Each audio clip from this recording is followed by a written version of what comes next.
नमस्कार दोस्तों। जीवन एक युद्ध है और हम सब इसके योद्धा। पिछले 3 दिनों में आपने और हमने मिलकर एक ऐसी यात्रा तय की है जो रोंगटे खड़े कर देने वाली थी। 20 दिसंबर की उस काली रात को हमने विक्रम को मौत के मुंह में खड़े देखा, जब शनिदेव का दंड उसके वंश को मिटाने के लिए तैयार था। 21 दिसंबर की सुबह हमने सूर्य देव के तेज और विक्रम के प्रायश्चित को देखा, जिसने उसे जीवन दान दिया। और कल 22 दिसंबर सोमवार को हमने महादेव की उस परम कृपा को देखा, जिसने विक्रम के भटकते हुए पूर्वजों को प्रेत योनि से मुक्त कर दिया। विक्रम खुश था।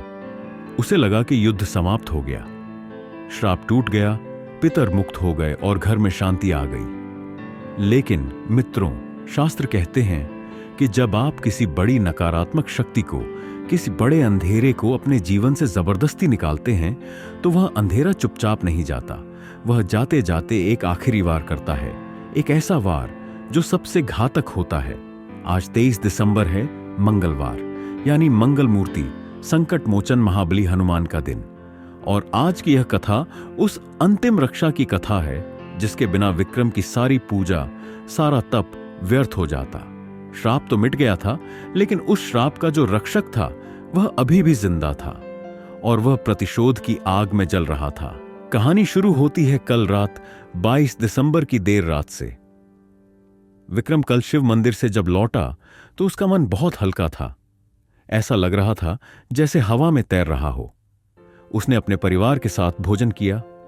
उसकी पत्नी, जो पिछले कई महीनों से बीमार और चिंतित रहती थी, आज उसके चेहरे पर भी मुस्कान थी। उसके दोनों बच्चे, जो घर के भारी माहौल के कारण सहमे रहते थे, आज आंगन में खेल रहे थे। विक्रम ने मन ही मन महादेव को धन्यवाद दिया और सोने चला गया। सब कुछ कितना सामान्य, कितना शांत लग रहा था। लेकिन यह तूफान से पहले की शांति थी। रात के करीब 2 बज रहे होंगे। पूरा गांव गहरी नींद में था। विक्रम भी सो रहा था। अचानक घर के पालतू कुत्ते ने रोना शुरू कर दिया। वह भौंक नहीं रहा था, वह रो रहा था, एक अजीब, लंबी और डरावनी आवाज में, जैसे उसे कोई अदृश्य शक्ति मार रही हो। विक्रम की नींद खुल गई। एक पिता होने के नाते उसका पहला ध्यान अपने बच्चों पर गया। उसने देखा कि उसका छोटा बेटा रोहन अपने बिस्तर पर नहीं है। विक्रम का दिल जोर से धड़का। उसने पत्नी को जगाया, लेकिन वह गहरी नींद में थी, जैसे किसी ने उसे बेहोश कर दिया हो। विक्रम बिस्तर से उठा और नंगे पैर आंगन की तरफ भागा। आंगन में जो दृश्य था, उसने विक्रम के खून को जमा दिया। वहां तुलसी के पौधे के पास उसका 7 साल का बेटा रोहन खड़ा था, लेकिन वह सामान्य नहीं लग रहा था। उसकी आंखें एकदम खुली थीं, पत्थराई हुई, और वह किसी से बात कर रहा था, लेकिन वहां कोई नहीं था, सिर्फ हवा थी, और हवा में तैरती हुई एक काली धुएं जैसी आकृति। विक्रम चिल्लाना चाहता था, रोहन इधर आ, लेकिन उसकी आवाज गले में ही फंस गई। तभी उस काली छाया से एक आवाज आई। यह आवाज इंसानी नहीं थी। यह आवाज ऐसी थी जैसे सूखे पत्तों को कुचला जा रहा हो, खुरदरी और भारी। आवाज ने कहा, तूने उन्हें मुक्त कर दिया विक्रम। तूने मेरी कैद से मेरे कैदियों, पितरों को छीन लिया। तू महादेव की शरण में गया और मुझे भूखा छोड़ दिया। विक्रम समझ गया, यह वह ब्रह्म राक्षस या शाप रक्षक था जो पिछले 100 सालों से उसके पूर्वजों की आत्माओं पर पहरा दे रहा था। जब कल शिवजी ने पूर्वजों को मुक्त कर दिया, तो यह रक्षक अब बेरोजगार और भूखा हो गया था, और अब उसे अपनी भूख मिटाने के लिए एक नई आत्मा चाहिए थी, और उसने चुना था विक्रम के बेटे को। विक्रम ने साहस जुटाया। उसने कांपती आवाज में कहा, मेरे पूर्वज अपने कर्मों की सजा भुगत चुके। महादेव ने उन्हें मुक्त किया है। तेरा अब यहां कोई काम नहीं, चला जा यहां से। वह छाया जोर से हंसी। उसकी हंसी से आंगन का तुलसी का पौधा कंपकपाने लगा। मैं खाली हाथ नहीं जाऊंगा विक्रम। तूने मेरे पुराने शिकार छीन लिए, तो अब मैं यह नया शिकार तेरा बेटा लेकर जाऊंगा। आज मंगलवार की सुबह होने से पहले यह बच्चा मेरे साथ चलेगा। उस छाया ने अपना हाथ, धुएं का हाथ, रोहन की गर्दन की ओर बढ़ाया। विक्रम ने आव देखा न ताव, वह दौड़कर अपने बेटे को बचाने के लिए लपका। लेकिन जैसे ही उसने उस घेरे में कदम रखा, एक अदृश्य शक्ति ने उसे उठाकर दूर फेंक दिया। विक्रम दीवार से टकराया और गिर पड़ा। उसके सिर से खून बहने लगा। वह शक्ति बहुत ताकतवर थी। विक्रम ने महसूस किया कि शिव की पूजा ने आत्माओं को तो मुक्त कर दिया, लेकिन इस नकारात्मक ऊर्जा से लड़ने के लिए उसे बल और शक्ति की आवश्यकता थी। और इस ब्रह्मांड में बल का दूसरा नाम केवल एक ही है। विक्रम जमीन पर पड़ा पड़ा दर्द से कराह रहा था, लेकिन उसकी नजरें अपने बेटे पर थीं, जो धीरे धीरे नीला पड़ता जा रहा था। वह छाया रोहन की प्राण शक्ति खींच रही थी। तभी दूर कहीं गांव के मंदिर से एक आवाज आई।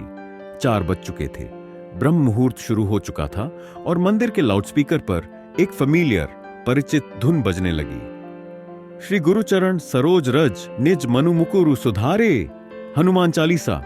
जैसे ही विक्रम के कानों में यह चौपाई पड़ी, उसके अंदर बिजली सी दौड़ गई। उसे याद आया, आज मंगलवार है, आज तो मेरे राम के दूत मेरे बजरंगबली का दिन है। विक्रम ने सोचा, मैं क्यों भूल गया? महादेव अगर न्यायाधीश हैं तो हनुमान जी सेनापति हैं। जब शत्रु घर में घुस आए तो सेनापति को ही पुकारना पड़ता है। विक्रम ने अपनी पूरी ताकत समेटी। वह खड़ा नहीं हो पा रहा था तो वह घुटनों के बल बैठ गया। उसने अपनी चोट की परवाह नहीं की।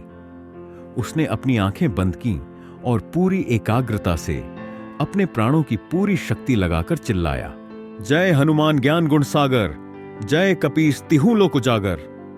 उधर वह काली छाया रोहन के करीब बढ़ रही थी और इधर विक्रम का स्वर तेज होता जा रहा था। राम दूत अतुलित बल धामा, अंजनी पुत्र पवन सुत नामा। जैसे जैसे विक्रम चौपाइयां पढ़ रहा था, घर का माहौल बदलने लगा। जो हवा ठंडी और डरावनी थी, उसमें एक गर्माहट आने लगी। विक्रम को लगा जैसे उसके शरीर में एक नई ऊर्जा भर रही है। उसका डर, उसका दर्द गायब होने लगा, लेकिन वह राक्षस भी हार मानने वाला नहीं था। उसने पलटकर विक्रम की ओर देखा और दहाड़ा, चुप कर, तेरा कोई मंत्र मुझे नहीं रोक सकता। उसने फिर से विक्रम पर हमला किया, लेकिन इस बार कुछ अद्भुत हुआ। जैसे ही उस काली शक्ति ने विक्रम को छूने की कोशिश की, विक्रम के शरीर से एक लाल रंग की आभा और अग निकली, जैसे किसी ने आग का गोला जला दिया हो। उस आभा ने उस काली छाया को जला दिया। वह छाया चीखते हुए पीछे हटी। विक्रम अब रुकने वाला नहीं था। उसका स्वर अब और भी रौद्र हो चुका था। भूत पिशाच निकट नहीं आवे, महावीर जब नाम सुनावे। विक्रम रेंगता हुआ अपने बेटे के पास पहुंचा। उसने अपने बेटे का हाथ पकड़ा और उसे अपनी गोद में खींच लिया।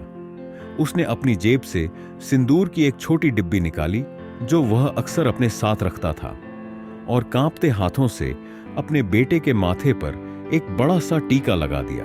जैसे ही वह सिंदूर रोहन के माथे पर लगा, वह काली छाया, जो फिर से हमला करने के लिए तैयार हो रही थी, एक झटके से ऐसे पीछे गिरी जैसे किसी ने उसे गदा से मारा हो। विक्रम ने अपनी आंखें बंद करके अब बजरंग बाण का पाठ शुरू कर दिया। निश्चय, प्रेम प्रतीतिते, विनय करैम सम्मान, तेहि के कारज सकल शुभ, सिद्ध करैं हनुमान। अब आंगन में 2 शक्तियां थीं। एक तरफ वह काला धुआं जो क्रोध में उबल रहा था, और दूसरी तरफ एक पिता जो हनुमान जी के कवच के अंदर अपने बेटे को भींचकर बैठा था। अचानक घर का मुख्य दरवाजा जोर से खुला। हवा का एक तेज झोंका अंदर आया। इस हवा में ठंडक नहीं थी, इसमें केसर और चंदन की खुशबू थी। विक्रम ने आंखें नहीं खोली, लेकिन उसे महसूस हुआ कि उसके और उस राक्षस के बीच कोई आ गया है, कोई बहुत विशाल, कोई बहुत शक्तिशाली। उस काली छाया की चीखें अब दर्दनाक हो गईं। वह छाया ऐसे तड़पने लगी जैसे आग में घी डाल दिया गया हो। मुझे छोड़ दो, मैं जा रहा हूं, मैं कभी वापस नहीं आऊंगा। वह आवाज गिड़गिड़ाने लगी, लेकिन विक्रम का पाठ जारी था। ना से रोग हरे सब पीरा, जपत निरंतर हनुमत बीरा। अगले ही पल एक तेज तेज रोशनी हुई और वह काली छाया धुएं की तरह बिखर गई। वह हमेशा हमेशा के लिए विलीन हो गई। घर में एकदम सन्नाटा छा गया। कुत्ता चुप हो गया, हवा रुक गई। विक्रम अभी भी आंखें बंद किए मंत्र बुदबुदा रहा था। उसे पता ही नहीं चला कि कब उसका बेटा होश में आ गया। पिताजी, रोहन की धीमी आवाज आई। विक्रम ने आंखें खोली। सुबह हो चुकी थी। सूरज की पहली किरणें आंगन में तुलसी के पौधे पर पड़ रही थीं। उसका बेटा उसकी गोद में सही सलामत बैठा था, बस थोड़ा डरा हुआ था। विक्रम ने अपने बेटे को गले लगा लिया और फूट फूट कर रोने लगा। ये खुशी के आंसू थे, ये विजय के आंसू थे।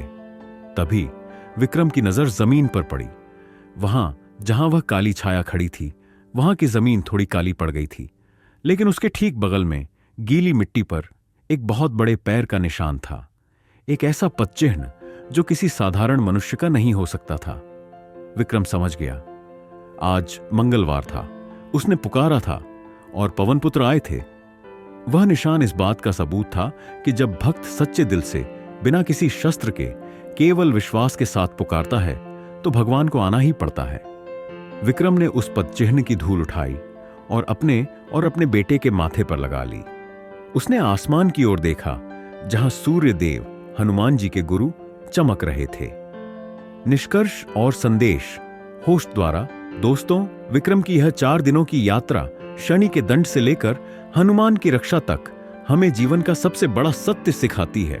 हमारे कर्म हमें फंसाते हैं, शनि का पाठ। हमारा प्रायश्चित हमें रास्ता दिखाता है, सूर्य का पाठ। ईश्वर की शरण हमें मुक्त करती है, शिव का पाठ। लेकिन उस मुक्ति को कायम रखने के लिए हमें निरंतर भक्ति और शक्ति की जरूरत होती है, हनुमान का पाठ। आज 23 दिसंबर मंगलवार है। विक्रम ने तो अपने जीवन के सबसे बड़े संकट को हनुमान जी की कृपा से हरा दिया। लेकिन क्या आपके जीवन में कोई ऐसा डर, कोई ऐसी चिंता है जो आपका पीछा नहीं छोड़ रही? याद रखिए, नकारात्मकता, नेगेटिविटी, चाहे कितनी भी ताकतवर क्यों ना हो, वह राम नाम की अग्नि के सामने टिक नहीं सकती। आज के दिन अगर आप सुरक्षित महसूस करना चाहते हैं तो विक्रम की तरह एक छोटा सा नियम लें। आज हनुमान चालीसा का पाठ करें और अपने घर के मुख्य द्वार पर सिंदूर का तिलक लगाएं। विश्वास कीजिए, कोई भी बुरी नजर आपकी देहरी पार नहीं कर पाएगी, क्योंकि जहां महावीर का पहरा है वहां काल भी रास्ता बदल लेता है। मित्रों, अगर विक्रम की इस अद्भुत गाथा ने आपके अंदर भक्ति का एक नया दीपक जलाया है तो कमेंट बॉक्स में पूरी ताकत के साथ लिखें, जय बजरंग बली। इस वीडियो को उन लोगों के साथ जरूर शेयर करें जो डरे हुए हैं, जो परेशान हैं। उन्हें बताइए कि रक्षक अभी भी जाग रहा है। अगली वीडियो में हम एक नई पौराणिक कथा के साथ मिलेंगे। तब तक के लिए निर्भय रहें, सुरक्षित रहें। जय सिया राम, जय हनुमान।